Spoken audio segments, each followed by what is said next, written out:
The ISIS graphic novel Indiegogo is live. Help me publish the first comic book featuring the goddess next door by putting in a pledge today. And now, an ad from Dad. All right, save money on car insurance when you bundle home and auto with Progressive. Can I take these off? All right. What is this? This looks good. Wow, that's well made. Where did you get this? I'm talking to you with the hair. Yeah, where did you get this? It's good stuff. That's solid. That's not veneer, that's solid stuff. Progressive can't save you from becoming your parents, but we can save you money when you bundle home and auto. Progressive Casualty Insurance Company, affiliates, and other insurers. Discounts not available in all states or situations. Let's say you just bought a house. Bad news is, you're one step closer to becoming your parents. You'll proudly mow the lawn. Ask if anybody noticed you mowed the lawn. Tell people to stay off the lawn. Compare it to your neighbor's lawn. And complain about having to mow the lawn again. Good news is, it's easy to bundle home and auto through Progressive and save on your car insurance, which, of course, will go right into the lawn. Progressive Casualty Insurance Company, affiliates, and other insurers. Discount not available in all states or situations. Anyway, just let me just read this quick little blurb, and it says, International Women's Day was all about protest.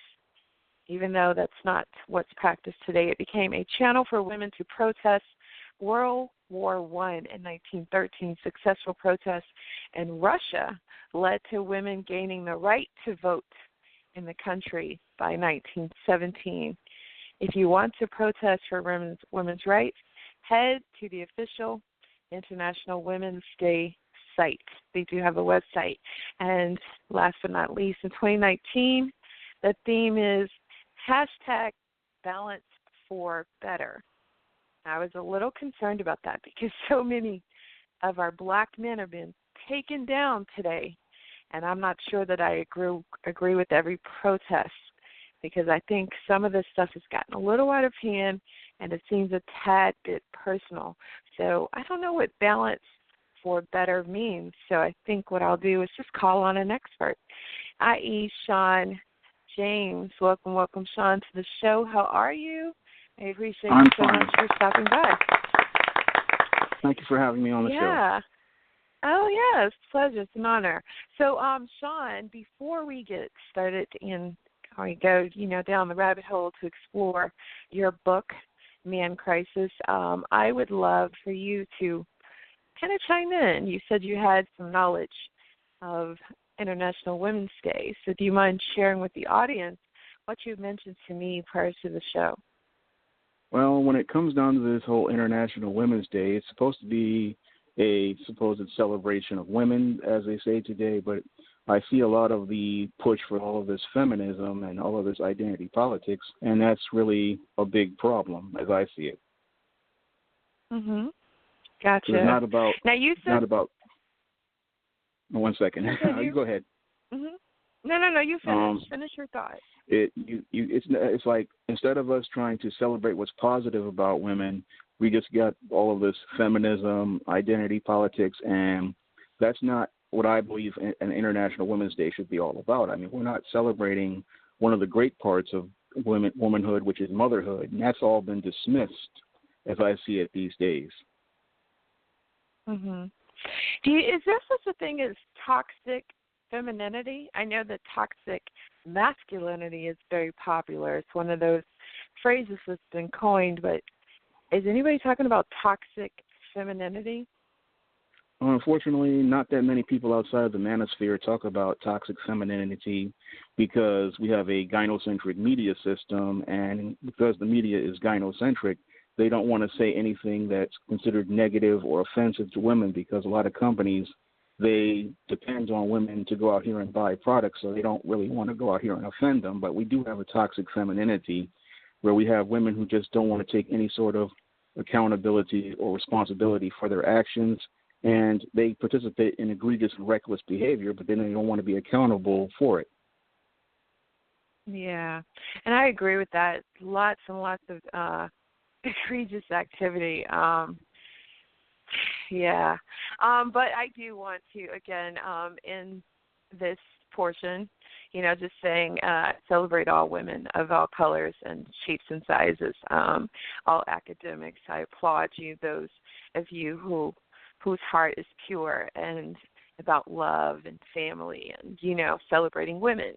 So I definitely want to champion that cause. I don't know so much about International Women's Day, but again, happy day to all women. That's what I want to say. So right now, I want to play a little clip because I also want to celebrate the fact that Shawn took it upon himself to say something wonderful about us on YouTube. And, I was, it made me smile, blush just a little bit that he bragged about the show or being on the show, so I appreciate him. So I wanted to share the love. So here we go, Shawn. Just tell me when we get back if you remember this, and then we'll start your interview. I see the judges in the building, so we're definitely going to open up his mic, and I'll give you guys a chance to chat before we bring in Reza Islam. Reza, I keep saying Reza. Reza Islam at 5 p.m. Okay, so here we go. Now on Friday at 4 o'clock, I will be making an appearance on Judge Joe Brown's podcast. And on that podcast, we are going to be talking about my new book, The Man Crisis, and I'm hoping that you'll be there for that show because I'm hoping to go a bit more in depth to why we have a man crisis in this country and why the state of manhood is in the poor state that it's in. So I'm hoping that you'll be there for those back-to-back live streams, and I'm hoping you'll be there for my appearance on Judge Joe Brown's podcast. Thank you for coming out to the live streams, and I'm hoping, again, you'll be there for Judge Joe Brown's podcast. Now available in paperback and Kindle Unlimited, The Man Crisis. Learn why so many men are struggling to find their way in an increasingly gynocentric world in The Man Crisis. Get your copy of The Man Crisis in paperback and Kindle Unlimited today. Now available in paperback and Kindle Unlimited, The Man Crisis. Learn why so many men are struggling to find their way in an increasingly gynocentric world in The Man Crisis. Get your copy of The Man Crisis in paperback and Kindle Unlimited today. All right, guys, welcome back to the Judge Joe Brown Show. That was the voice of Shawn James, The Man Crisis. Make sure you go to Amazon.com, pick up a copy of his book, and let me just read just a little bit because I did like the excerpt, and this is what he wrote. There's a crisis going on with men and boys in America. Unfortunately, most people in America aren't talking about it. During this man crisis, millions of men and boys have been suffering in silence for the last 3 decades. As they've become more frustrated, angry, and despondent about a world where they believe there's no place for them, a growing number of men are participating in self-destructive behaviors, and an increasing number are committing suicide. In this book, I'll detail how the redefinition of manhood and masculinity by women has led to men being in crisis today, and how this growing crisis among men could do long-term damage to America's culture and civilization in the future.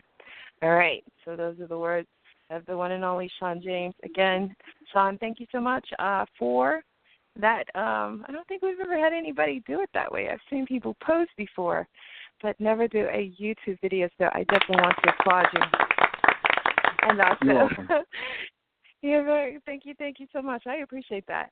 And also at this time, I would like to welcome Commander-in-Chief, the one and only Judge Joe Brown. Welcome to the show. How are you, sir? Hello, Ms. Valerie. Hello, sir. The judge is in the house. The judge is in the house. We got Shawn James on, yes. And we talked a little bit about today being International Women's Day. Do you have any thoughts before we proceed as it relates to that? Because I know you have a wealth of knowledge about so many topics. So just wanted to know if you know anything about International Women's Day. Me? I'll pass. When they have a national Take Your Sons to Work week, I'll give it some slack. When they have a national Honor the Men week, I'll give it a pass. As it is right now, according to the Defense Department and the U.S. Bureau of Census, only 44% of the workforce is male, Only 28% of the recent high school graduates are male. Only 32% of the college undergrads are male, and only 36% of the college grad students are male. And before these women get too happy about doing things that allow them to forget about their primary duty of being mothers, I suggest they get back to taking care of business at home, because they've been doing a piss-poor job of raising at least one half of their children, that is the boys. So I will look to somebody that wants to celebrate motherhood, glorify that, but not one bit of attention or any kind of recognition am I going to give to anybody that's made such a hash up of their human responsibility to deal with being mothers. So with that said, there are some good mothers out there. I'm not talking about them, but this general movement is part of this trend of de-emphasizing what Mother Nature has set up in favor of something else that is sick, is going in the face of the last 125,000 years of evolution, or some cockamamie idea that people have come up within the last 50 years. So I'm not giving any recognition to it. Right. Well, yeah, I just wanted to say again, I do celebrate the mothers who are raising beautiful children, especially beautiful melanated men and women. So definitely want to celebrate them today.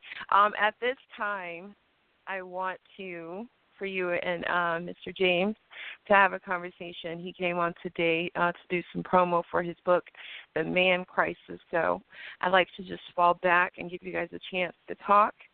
And, we will revisit the topic, grab his social media somewhere around 5 o'clock, and then bring in Reza Islam, who is going to piggyback on what you guys talk about today. So, Shawn? I guess the ladies will retire for brandy while the gentlemen do brandy and cigars and talk about business. Good. Thank you, Ms. Valerie. There you go. All right, sir. Start it off. Tell me about it. Well, I wrote The Man Crisis because I began looking out at the state of society, and as I was watching the news, I started to see this trend with these mass shooters and other assorted acts of violence that were going on. I started to put together a pattern, and I started to notice that a lot of the guys who were out here participating in mass shootings were mostly guys from single mother households. And as I started doing more research on it, I started to see a real serious pattern as related to these men who came from these single mother households. And I started to say that we are starting to have a crisis here in America with these guys from these female-headed households, because they're getting more violent, more destructive.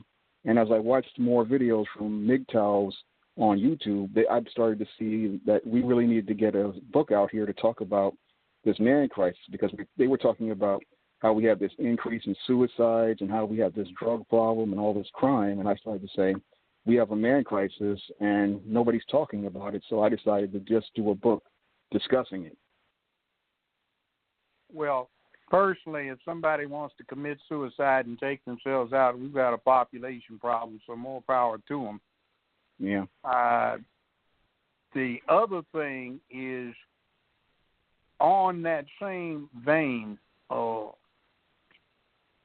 if you mine it, you'll run into this phrase that certain interests are prone to use a lot these days, toxic masculinity.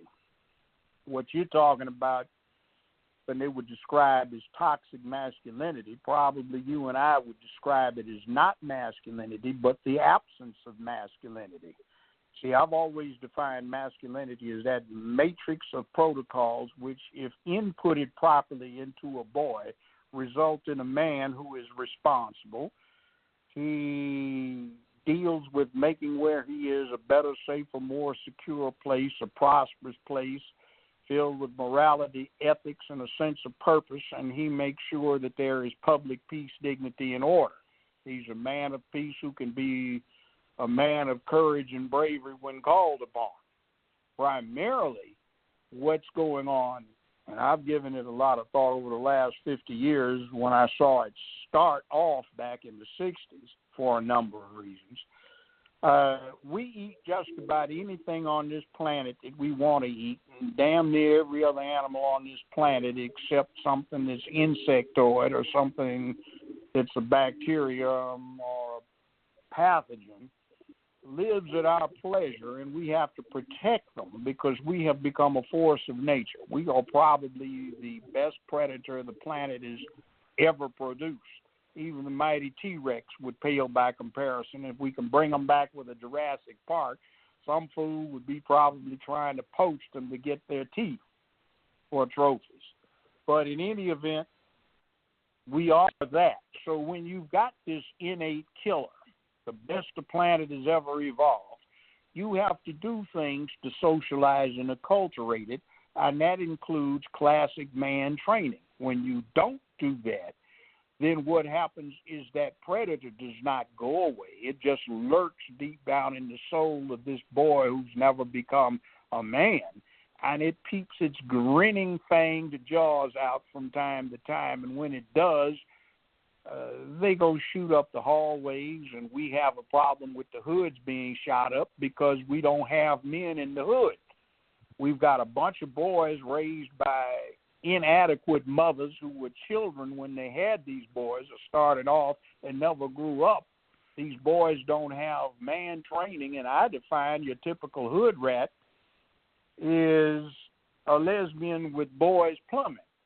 A lesbian and a hood rat boy are raised like girls. They both like girls sexually, but the lesbian has girl plumbing, and if a fairy god, something or another, waved the magic wand and they woke up with a penis tomorrow, there'd be very little difference between your thug out there in the hood and a lesbian out there in the hood. And that spread throughout the society. Now, I noticed back in the 50s, you had the juxtaposition of several things. One, you had a forgetfulness of what effective child rearing was all about, and this clown named Dr. Spock jumped in and filled the void, and all of the women that were stylish and supposed to be avant-garde got their heads filled with foolishness when it came to how to rear a child. Next thing, you had these soy boys, beta boys, nerds, and I guess right now it's the case of Revenge of the Nerds Part 9. And they didn't like traditional masculinity. You got the man haters who had two X chromosomes and wished they had an XY because they didn't like what they were and thought they were getting the short end of the stick. And you had the LGBT crowd, which was nascent at the time, but who did not like traditional masculinity. And the key element that jumped in and tied it all together with a mess was this idea that war was a man thing, so the way to stop war was to raise boys like they were girls so they would learn to emote, to cry, to shout, to let it hang all out, instead of being so uptight and under self-control. And girls knew how to express their emotions instead of letting the stress build up and then getting warlike. So unisex child rearing, unisex child clothing, no war toys, no cap pistols, no water guns, unisex hairstyles, and a lot of nonsense that was bad enough in combination but got to be a disaster when color television was wiping out the traditional studios, and they were going broke, so they got in a new breed of executive who tended to be LGBTQ and empathetic with this new trend, and they used a propaganda engine that was Hollywood and, on the other side of the country, Madison Avenue, to start a slow, steady propaganda campaign over the last 50 years to emasculate the country and glorify this, what do they call it, fluidity in gender, which is complete nonsense. I was sitting at a favorite pub a couple of weeks ago, and a bunch of guys sitting at the table, and this girl who was obviously, indisposed to be a girl walked in, and she had her head shaved, and she sat down at the table. And one of the guys said, "Excuse me, this is a man conversation." She said, "Well, I'm a man." And, "Well, you look like a woman to us." well, I said I was a man, so I'm a man. I said, well, no, it doesn't work that way. There are a lot of dues you have to pay to be a man, and simply declaring yourself to be one isn't sufficient. Besides, unless you got a strap on right now, you're lacking some of the vital equipment, so please leave. What if I were to whip one of you? So I said, that's not likely to happen. And somebody said, Judge, I'll handle it. He stood up to 6'4". You want to whip my ass? Is that what you want? And then a bartender came over and said, by the way, gentlemen, the floor is real slippery, and if something comes out of this, I will testify that she slipped and fell on the slick floor. And somebody said, I suggest you get out of here. You're not in this club. It's an A and B conversation between members of the club. So, well, I choose to be. It doesn't work that way. You are what you are. And by the way, since you want to emulate what black people are about in terms of how you think you're going to get what you want, you need to think back or learn about the 60s when black folk were deep into self-hate, and we came up with the Afro, I'm black and I'm proud, etc., and we decided and learned that if you hate yourself, you ain't about crap. So if you hate what you are, you need to do some self-examination to get some therapy to find out why you are so self-destructive, because it ain't going to work. And I don't care what you say about fluid gender. It doesn't work that damn way. You are what you are, and if you hate what you are, you're sick. So that's it. There are only two genders. God made male and female. Yeah, you either got a dick or you got a vagina and a womb, or maybe you got shortchanged in the biological department and you have some flaw, but you know, Mother Nature put a whole lot of time into making this thing the way it is. And with this tranny bit, all higher order animals, mammal or bird, have sexual attractions between the opposite sexes. And humans took it to the point where that was amplified by dress and attire rather than feathers or manes or, you know, this kind of masculine appurtenance or feminine appurtenance. So when you get in there and you don't want to be what you are and start trying to give a false impression of what you are, then, you know, that's not only false advertising, that goes against 3.5 billion years of evolution on this planet. So screw you. Well, over 50 years ago, back in the day, they used to put these type of people in a mental hospital. It was called mental illness. They still need to be there. And see, I don't mind what they do behind closed doors. That's their First Amendment right. But when they start getting political and when they start dealing with social issues, they're just like the Democratic Party or the Republican Party or anything else. You can push back as hard as you want, as the First Amendment allows you to push if you think it's wrong. Somehow or another, the media has tried to act like they are immune to pushback. And something's wrong with saying, hell no, that's screwed up.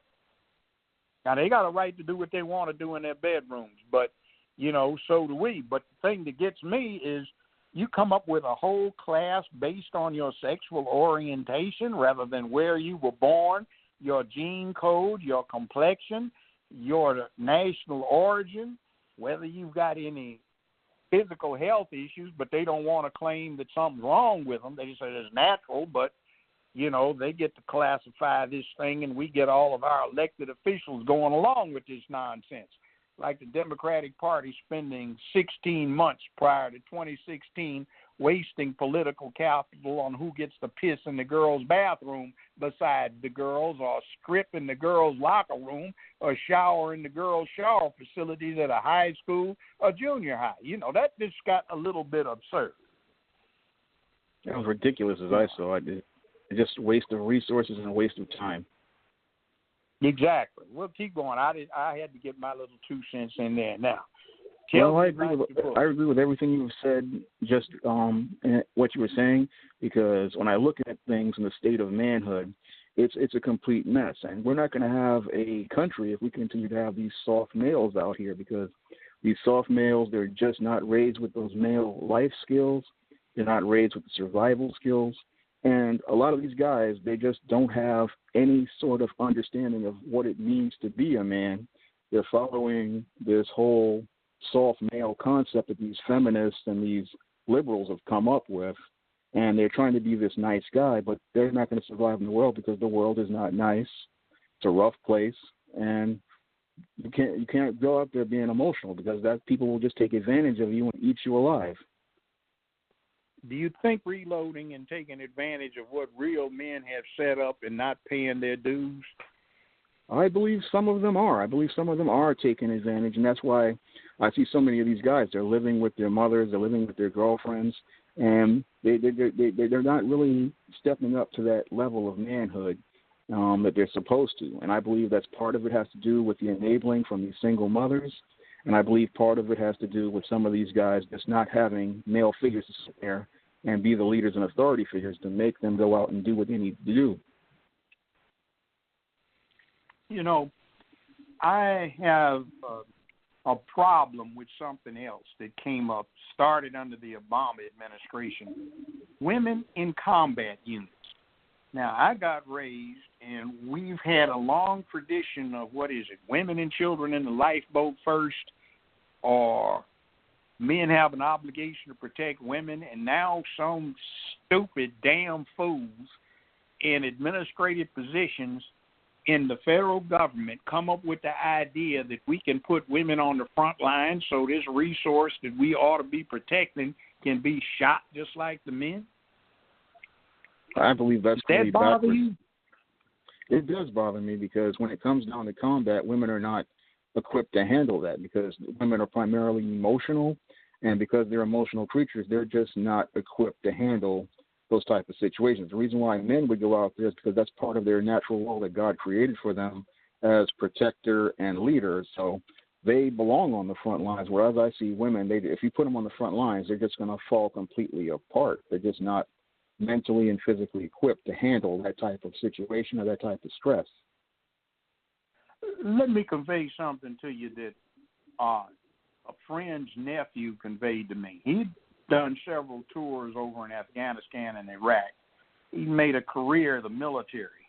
And he said in his most recent tour, and they're still fighting over there, he said they got ambushed in the course of 2 weeks 3 times. So finally, they turned the tables on an ambush, and they captured some prisoners. And they said their interpreter interrogated some of the prisoners and walked over with kind of a grin on his face as to how they pulled the ambush off. And this friend's nephew advised me, he said, by smell. And the guy said, I asked, what the hell does he mean? He said, well, you've been out here in the field for 2 weeks straight, and the ladies are starting to smell, and they can smell where they are, so you give your presence away by the fact that the women have an odor that is wafting out to somebody who has not had his nose ruined by living in a city. And they can smell them. I said, well, damn. He said, women have their periods once a month, and when they aren't able to take showers and bathe, but, and it's been 2 weeks since they've been out in the field, they smell. So that's how they've been pulling the ambushes off. Another reason why they shouldn't be in combat. Yeah, and the other thing is, let's see, I know an M60 weighs about 29, 31 pounds, depending upon how it's equipped. These M249s weigh over 20, 25 pounds, and you got to carry 250 rounds in a belt of ammo, and everybody in the unit's carrying 250-round belts, and somebody's humping 80 pounds worth of equipment on their back and another 25 of ammo and gun, and women can't hump that. They just don't have the physical strength because men have 8 times upper body strength. Yes, but they got to accommodate that nonsense. So it's like they switched over pistols from the M9 Beretta, which is getting old. I can understand that. They got a SIG 320/M17 or M18, the new one, and it's got these interchangeable grip modules because they said they needed something that so many of the new women that they have in these combat units are able to grip. So it's like, good gracious, you want to make the combat arms designed so that women can accommodate them rather than dealing with it as you have had such things dealt with for the history of this country's military, whereas the guys that you're worried about, I was looking at something with Formula One. They had a woman that was doing Formula One, this Grand Prix racing, a few years ago. She made about 4 or 5 races and then couldn't take it. And then she insisted on continuing to race. She had a crash, and they had to amputate one of her legs. So it's like now they're pushing because Alfa Romeo, a new team, has a woman that's a test driver. So they want to change the cars so women can drive them more easily rather than just having a fastest, baddest thing you can put on a track that will develop, into some technology that the automotive industry might translate into a real world thing. So I'm looking at somehow or another, they lost track of motherhood, Mother's Day. Everybody glorifies mama, whether mama's good or bad, unless she's really a mess. And they want to sit there and convert these XX chromosome types into XY chromosomes, which is not cool. Where are we going? I say we're going in a really bad direction. I mean, if you have these women trying to be men and then the men trying to be women, we're going to be a lost country. And that's because women can't lead themselves and men are not incapable of leadership. So we're in a really, really bad situation. And I see that coming in the next 10, 20 years. That's what I talk about in the man crisis, because when it comes down to a lot of these guys, these beta males and what I call the soy boy and the, I forget what the third one I called him, but it was a third one. And these guys are not fit for leadership. They're not ready for leadership. And a lot of them, they're so busy. A lot of them are cowards. A lot of them are too scared to even go out and take risks and take challenges. They're not equipped to survive in the world. They're not going to mess the whole country up. And these women who are trying to be masculine. I agree with you on that one. And these masculine women, they think they can lead, but I look at what they're doing, and a lot of these companies, like, for example, they have Marvel Comics. They have one of these far leftists over there, and she's running the company straight into the ground, and several other companies like General Motors, they're being run into the ground because these females want to be like a man, but they don't have any understanding of risk, because when it comes down to women, they want security and they want comfort, but they don't want to go out here and take on any challenges. And then they don't want their sons to take on any challenges. So we're going to have an economic crisis, I know for sure, because with men leaving the workforce and then a lot of these betas come in and they just don't know how to do anything and the women don't know how to do anything, we're going to have an economic crisis. And I see ultimately a war coming out of the whole mess. Do you see politics having slipped to the feminist side in terms of emotions, feelings, and beliefs controlling everything instead of hard, rational logic, analysis, and logical choice being what holds sway these days? Oh, I definitely see that. When I look at the new Congress, when I look at people like Alexandria Ocasio-Cortez, I definitely see a lot of emotion, and I see it with that new Muslim congresswoman. She's just all emotional, and they're not looking at, legislating and creating law based on facts and logic, nor are we seeing a lot of interpretation of law based on fact or logic. And that's a really dangerous thing, because like when I looked at the Cosby trial, I saw that whole verdict based on emotion, and it wasn't really based on logic, fact, or evidence. And I look at what's happening with R. Kelly. Now, I'm not a fan of R. Kelly, and I don't support him in his sexual deviancy, but I do understand his due process under the law. And I look at this campaign, and that's all based on emotion. And I look at what they did to Brett Kavanaugh, and that was legislating by emotion and not presenting fact. Thank you. As a retired criminal court judge, I would say I found it a disgrace the way that judge in the Cosby trial lost control of his courtroom and the surrounding environment. I think it was a disgrace that he didn't have the balls to sit there and exclude that deposition that Cosby gave after the district attorney's office said we aren't interested, so he was compelled to waive his Fifth Amendment protection against self-incrimination on the assurance there would be no prosecution. But yet the next DA campaigning on that feminist side said we're going to reverse that. Now we're going to prosecute him and use the deposition. I thought that was just as chicken-ass as it could be. Speaking of other stuff, you mentioned Marvel. I have been reading Marvel comic books for years, all right? And I saw this advertisement for Captain Marvel, and Captain Marvel used to be an interesting person. So I look at the trailers. I said, wait a minute, where's Captain Marvel? They got a woman. So they converted the Marvel Captain to a woman. I said, oh, man, wow. And then I was walking through the store that has such things, and I stumbled on, what is this? Thor in the comic books has been converted to a woman.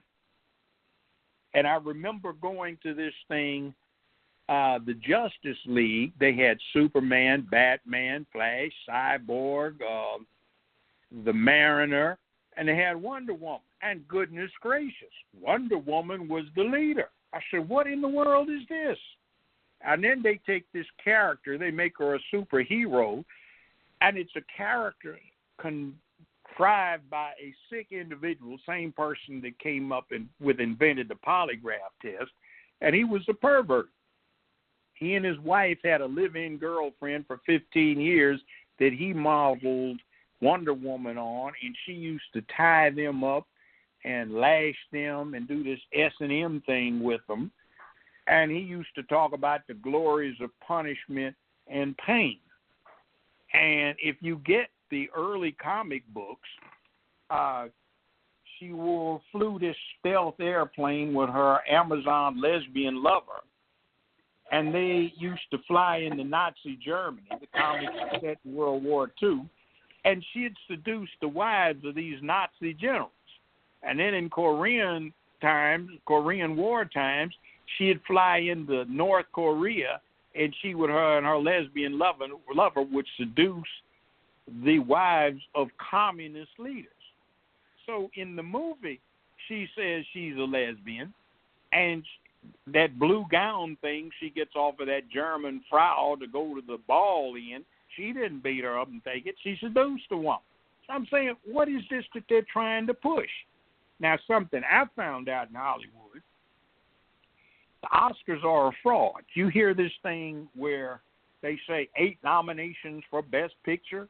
There are 35,000 people that can nominate and vote in these things, and 8 nominations requires 8 out of the 35,000 people to nominate the picture. And if you want to find out who's going to win the Oscars, you don't have to wait for the Oscars. If you get this stuff I get from the Academy, you can click the link and go to the LGBTQ site a week before the Oscars, and they'll tell you who's going to win, and it's based on who has done the most in any given category to advance the LGBTQ cause. Like, for example, when the all-time box office movie Avatar by James Cameron was up for Best Picture, this was after Cameron had done Titanic, the second largest box office draw in history, after he had done Abyss, which was the third highest box office draw in movie history. And what got the award? A lousy war movie called Hurt Locker. Now, the reason it got it was because his ex-wife was the producer and director, and she had divorced him and announced she had become a lesbian.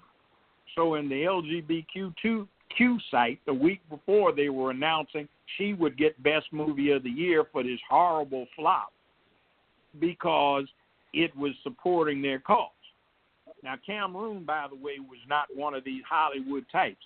He was an oceanographer, and in the real world, he holds the record for the second deepest dive by humans ever, to 32,000 feet in the Marianas Trench, all by himself in a bathyscaphe. He also explored the Titanic and the Bismarck, and he did contract work for the U.S. Navy, salvaging Russian nuclear submarine torpedoes and parts and missiles and so forth. And he did his oceanography as a cover, and he started doing documentaries to get the money. so Hollywood doesn't like him because he's a straight man, and they don't like straight men in Hollywood. And they brag about 9 out of every 10 people that work in Hollywood in all categories, director, executive, producer, actor, they're all LGBTQ charter members. So they've been running I've known that for some time. propaganda thing on us.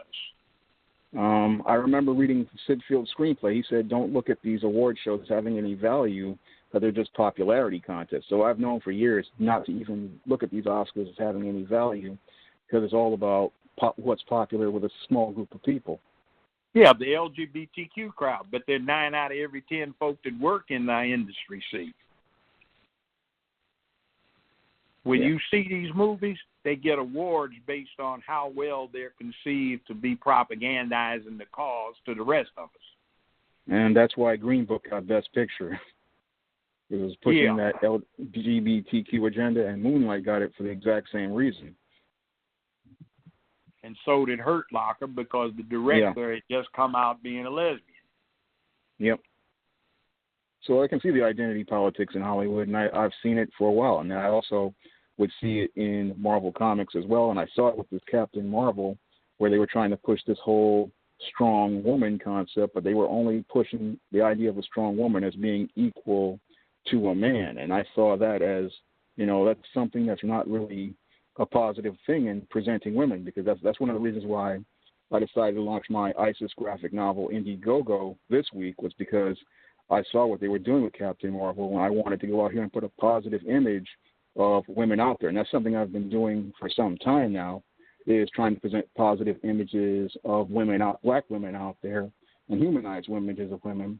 And one novel I did where I celebrated the old traditional black mothers was a novel I did called The Thetas, where there was a story about how this feminist was pledging this sorority, and then she learns the truth about her mother and her mother's history, and then she also learns about the truth about what it means to be a woman.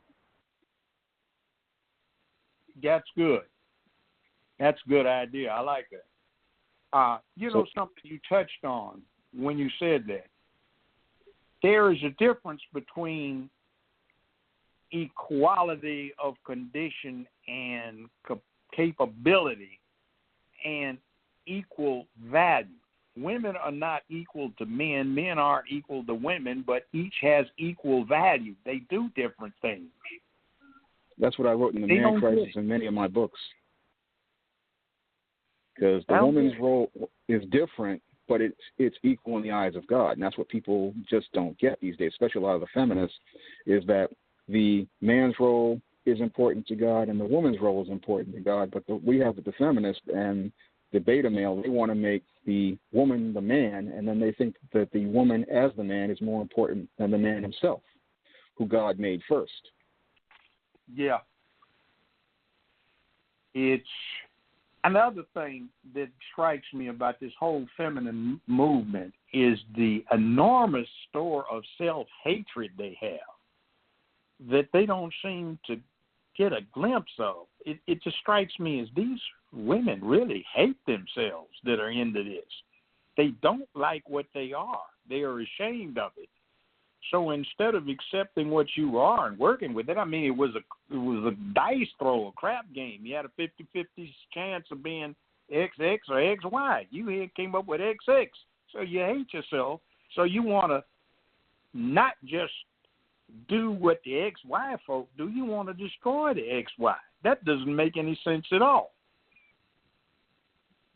No, it doesn't, because God made you a woman. He made you a woman for a reason, and there's such great beauty about being a woman, and that's another big problem I'm seeing these days with these feminists, is that they don't celebrate the great beauty of being a woman and what's really great about being a woman. So, as I see it, there's a lot of great things about being a woman that we need to celebrate. And that's one of the things I try to do in most of my books, like my ISIS series books, my Esteem series books, and my books like The Thetas, is try to celebrate what's great about a woman and then what's great about being a black woman, which is something I believe we desperately need, because when it comes down to black women, there's so much self-hatred. I mean, most black women, they either want to be a white woman or they want to be a white man. And I wrote about that in why 70% of black women are single, and that's why I believe a lot of them are like really confused because a lot of them are trying to emulate a white lesbian who is actually trying to be a white man.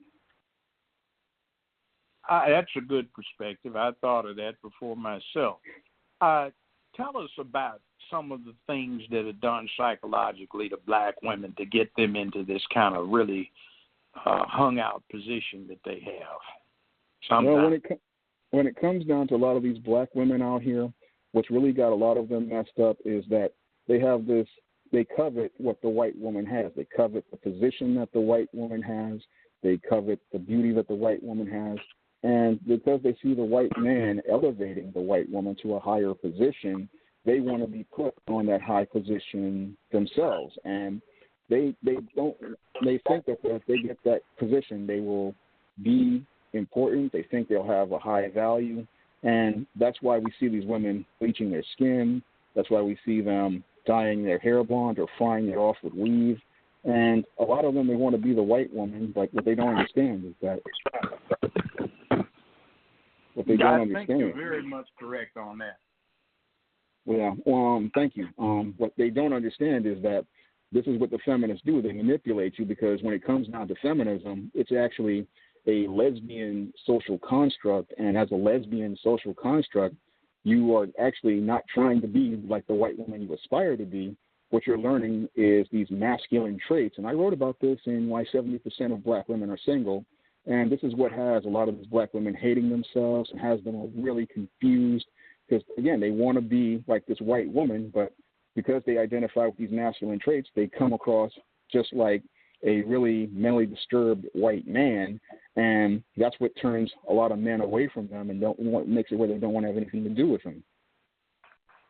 Yeah, and another thing I find intriguing and unpleasant is this attempt by the feminists to get away from the concept of beauty and claim that somehow or another something's wrong with, what shall we say, there being beautiful women and, you know, body shaming when she weighs 350 pounds or something to do with, okay, this woman who is not good looking is somehow or another beautiful. Now, you know, that just flies in the face of years of evolution. Well, it's a lot like of those feminists do that. If you aren't 6 feet 9 inches tall, you're not going to be a center for some NBA team. You better find something else to do with yourself.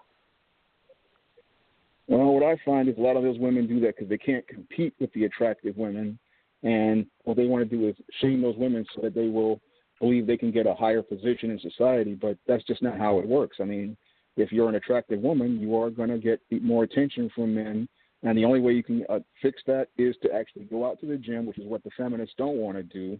They don't want to eat right, and if you don't do that, you're not going to get the attention that you want. And I'm sorry. There is something to be said for a beautiful woman. I think about the experience I've had in common with a lot of guys. You're driving in traffic, somebody cuts you off, God damn it, you know, who the hell? And then you see, oh, wow, well, baby cut me off again, damn. You know, a beautiful woman has a certain kind of currency that her looks give her. You know, the ancients did sculpture, they did paintings, they glorified beauty. And now all of a sudden, with animals, all higher order mammals, all higher order birds, apparently now we find out dinosaurs, they had their standards in what was sexually attractive in the looks department. So all of a sudden we're supposed to forget that. And it's kind of strange, like, where did they get these ideas? It's like, well, there are many doctors. This stuff is faux science. Speaking of something, there is this thing, the anti-lynch bill that just recently got passed was something that John Conyers introduced back in the 90s, and it went nowhere. It sounds like when you say anti-lynch, you're talking about protecting black people. that bill did absolutely nothing for black people that wasn't already on the books, but what it did do is essentially add a category defined as those who, by dint of their compulsions, have a certain sexual proclivity or orientation. And I'm worried that that thing is being used to further the cause of pedophilia, particularly since so many of the supporters of that bill were also and are also supporting moves on the state level to legislatively alter the matter of sexual consent so there are no age constraints on it. That's just pedophilia. But that kind of thing sexual deviancy has been added to the mix.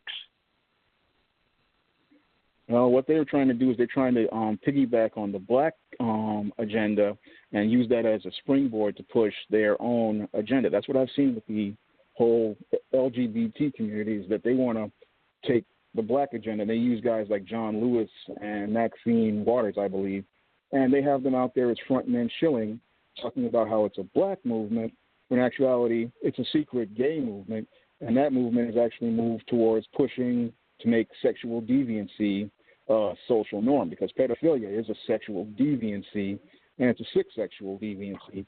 And what these people want to do is try to make it normal so they can further their deviant agenda. But the whole thing is most Americans, because they're not, politically astute, they're not really paying attention to the big picture as related to things. They let their emotions get them caught up in race, and then they don't understand that you have to be vigilant to keep this type of deviancy from being promoted, because this hurts children. Well, I don't know John Lewis personally, and it's his business, but he strikes me as LGBTQ himself. And from looking at some of the people that push this agenda, I have a sneaking suspicion that Republican and Democrat, their higher order leadership is basically LGBTQ, and they use all of this impasse, government shutdown, and all of this bickering as a smokescreen to cover their quiet attention to LGBTQ business. That's what it's beginning to look like to me.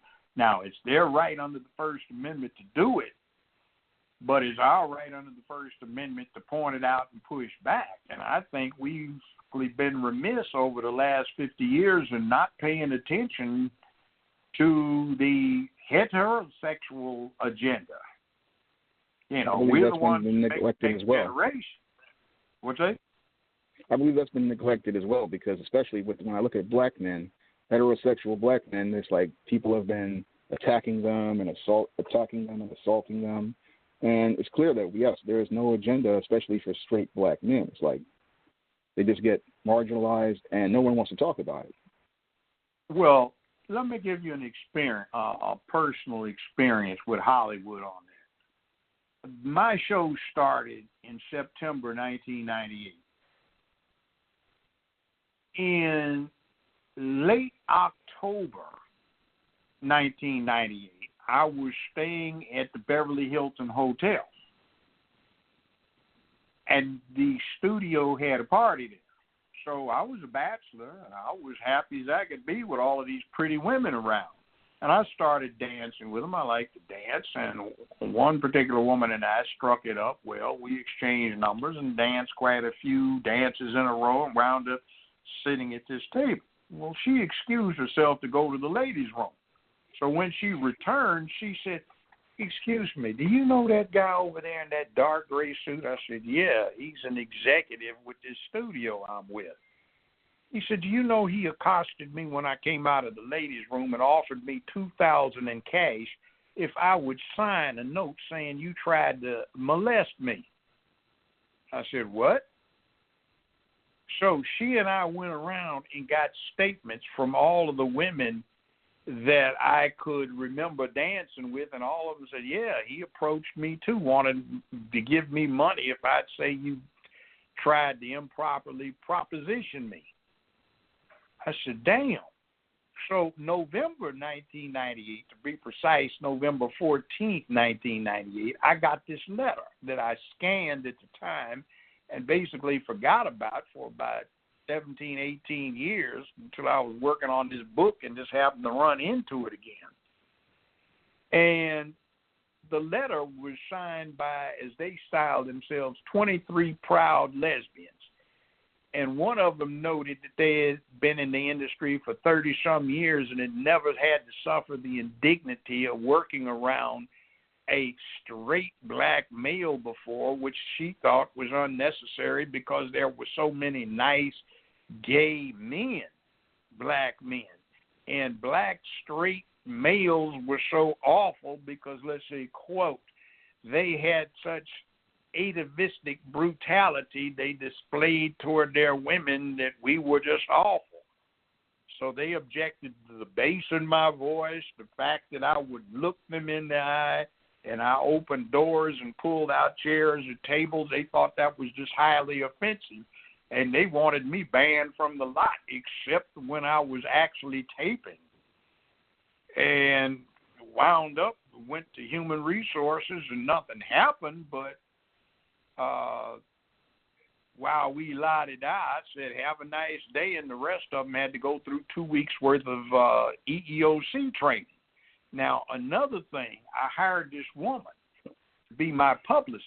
She wound up being the personal lobbyist for Rupert Murdoch. But when I hired her, they were trying to kill the show and found out subsequently it was because the CEO was trying to embezzle money. And he was doing that thing like Mel Brooks and the producers. You could steal more money if the show was a flop than if it was a success. Than you'd make if it was a success. So we created this fictional woman, and we filed affidavits to that effect. And then we filed continuing affidavits and had them sealed and filed with the studio's Human Resources Department, detailing how we were setting them up. So lo and behold, they called me over with the CEO of another entity and all of the rest of it to confront me about me propositioning this woman.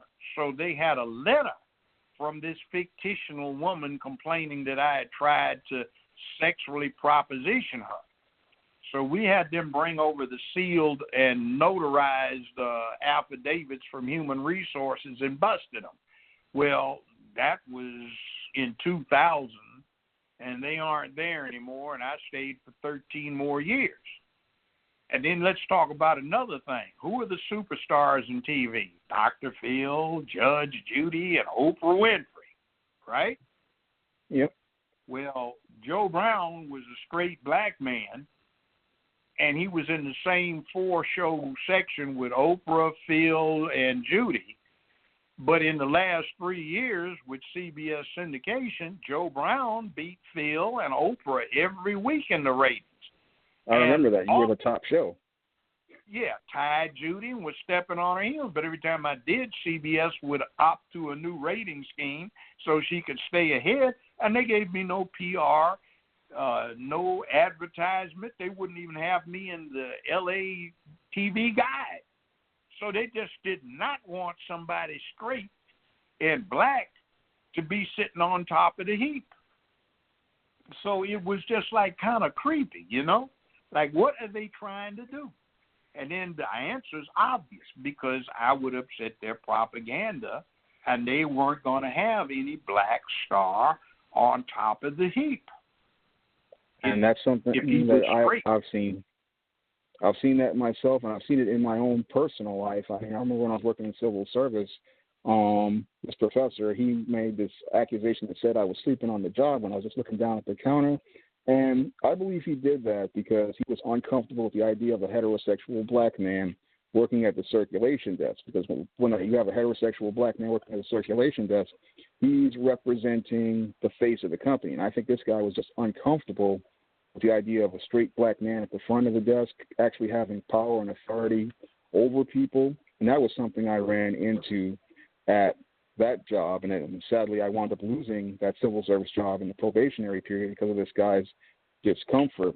And it's something I actually wrote about even before then, because I ran into it with even other, these so-called elitist blacks. And I talked about it in my novel, The Temptation of John Haynes, about, how straight black men, they have a hard time in the job market.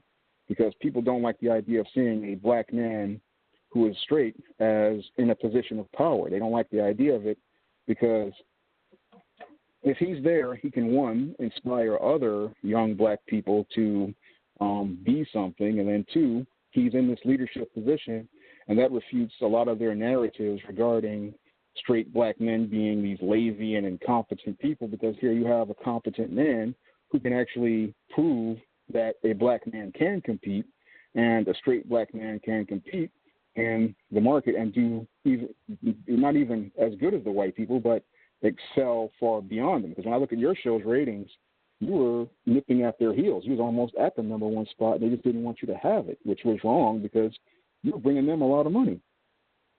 Oh, they didn't care about the money. It was all about an agenda. See, yeah, it's all about the narrative. Business sense. It ain't about business. These people don't own stock in CBS, CBS or Viacom.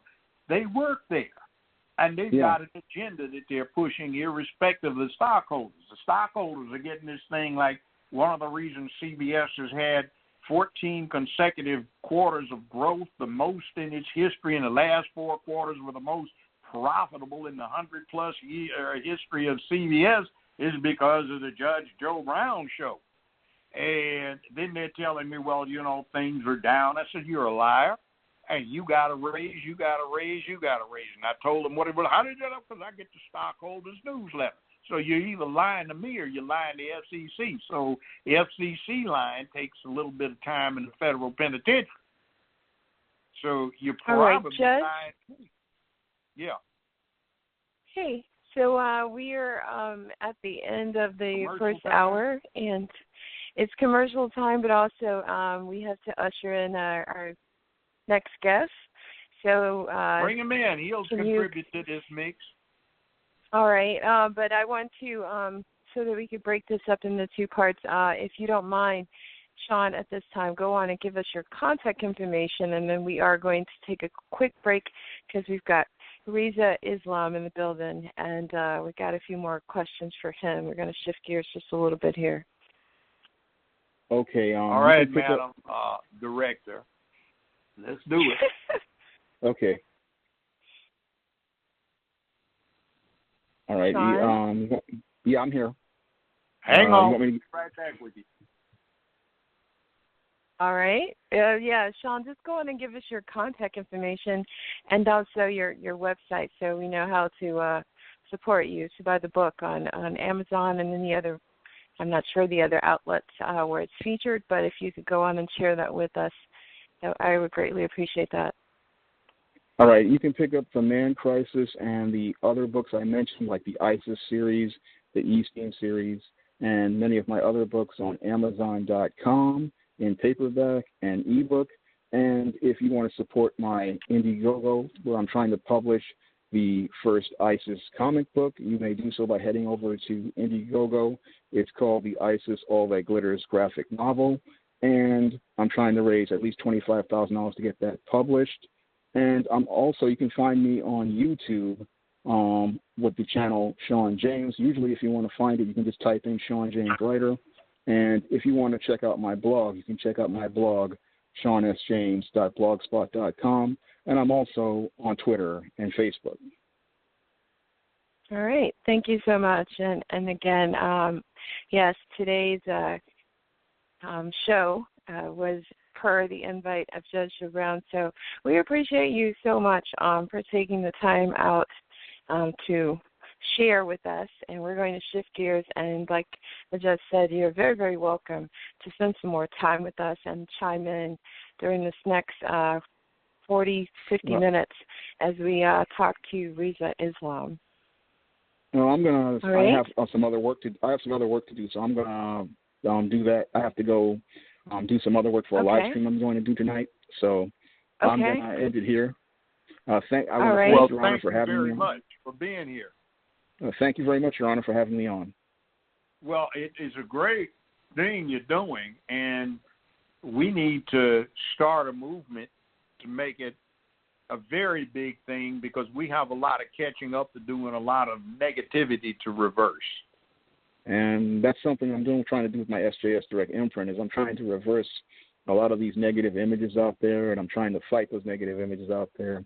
And I try to do that also when I'm on the YouTube, when I'm making videos. I try to teach people, like I try to teach against this thug culture. I try to teach against this feminism and this identity politics. I try to teach so that people can understand what it means to be a man, because a lot of guys aren't figuring out, and they're not getting taught because we have no media out here to teach like we had back in the 50s. Like when I used to watch a lot of old shows, they used to teach about manhood, but we're not having that anymore. We used to have shows teaching about womanhood. So we have a real mess out here. So I see where my work is needed. So that's why I'm going to try pushing and persevering. And I thank you guys for having me on the show. Hey, oh, thank you, definitely. And the comic book. Oh, thank you very luck. much. Many blessings to you. Guys, that was Shawn James. Thank you. And make sure you go to Amazon.com and pick up his book, The Man Crisis. The Man Crisis paperback is available, and also he's got a YouTube channel, so go on and Google him and show him your support.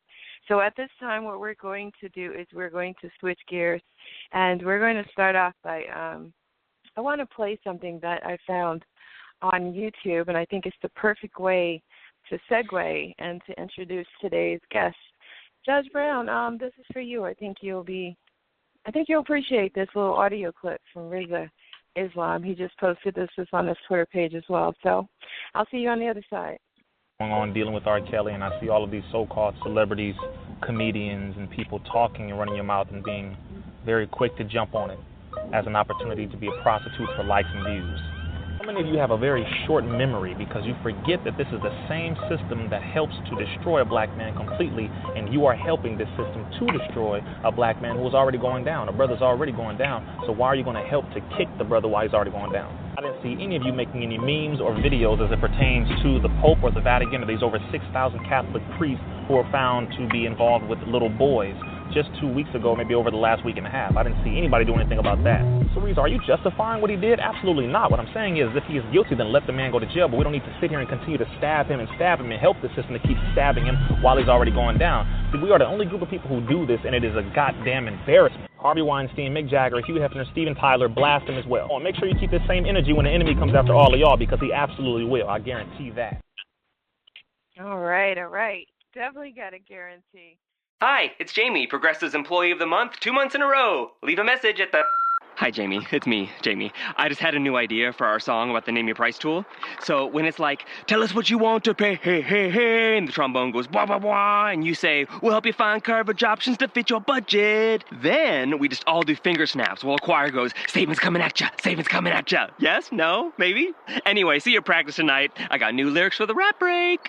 Progressive Casualty Insurance Company and Affiliates. Price and coverage match limited by state law. And now, an ad from Dad. All right, save money on car insurance when you bundle home and auto with Progressive. Can I take these off? All right. What is this? This looks good. Wow, that's well made. Where did you get this? I'm talking to you with the hair. Yeah, where did you get this? It's good stuff.